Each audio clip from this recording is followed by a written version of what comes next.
के बारे में बात करते हैं। अगर किसी को ये सिलेबस याद नहीं है तो अभी एक काम करो, इस सेशन को छोड़ दो। My first and the only thing, I will again repeat it to all of you, if you do not, अगर तुम्हें मनबद्ध नहीं है, अगर तुम अभी मुझे मुंह जबानी अपना मेंस का और प्रीलिम्स का सिलेबस नहीं सुना सकते हो, तो ये सेशन बंद करो, because what is the point of it.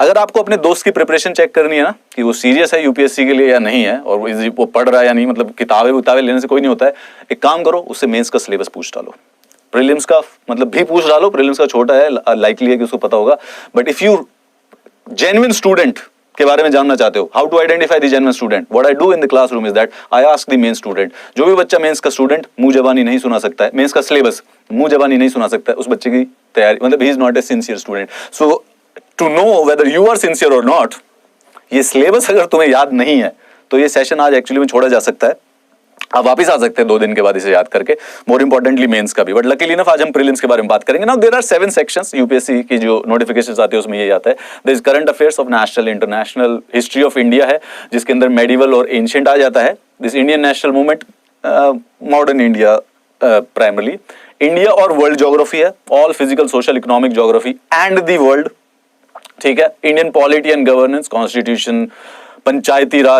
Panchayati Raj public policy, rights issue, मतलब वैसे तो इन्होंने सब इंडियन पॉलिटी में सब आ जाता है, बट जस्ट इमेजिन कि इन्होंने पंचायती राज को स्पेशली लिखा हुआ है, राइट, 73rd अमेंडमेंट को अलग से लिखा हुआ है। How many did you know कि पंचायती राज अलग से लिखा हुआ था सिलेबस के अंदर? I know, economic and social development, boy that is the Achilles heel of lot of people, right. Any person जो कि साइंस का स्टूडेंट होता है या फिर आर्ट्स का स्टूडेंट होता है, economics is a mess. I was with you only, economics मतलब it's difficult to do, will come about it. And then general issues on environmental, आजकल ये भी सुपर प्रॉब्लम है, बिकॉज क्या फोकस है यूपीएससी का एनवायरमेंटल, इकोलॉजी, बायोडाइवर्सिटी और climate change पे। अच्छा देखो, यूपीएससी सिलेबस में क्या लिखती है? यूपीएससी लिखती है that do not require subject specialisation. Please, उनके क्वेश्चन देख के ऐसा लगता नहीं है कि जनरल क्वेश्चन पूछ रहे हो वो, एज इफ, मतलब they write it, do not require subject specialization. और प्रीलिम्स में क्वेश्चन देखो तो ऐसा लगता है कि ये पीएचडी वाले को भी नहीं आते भाई इसमें तो, but will talk about it कि क्यों वो ऐसा लिखे हुए हैं। And then this general science, okay, ये सिलेबस है, इसके साथ एक सिंपल सा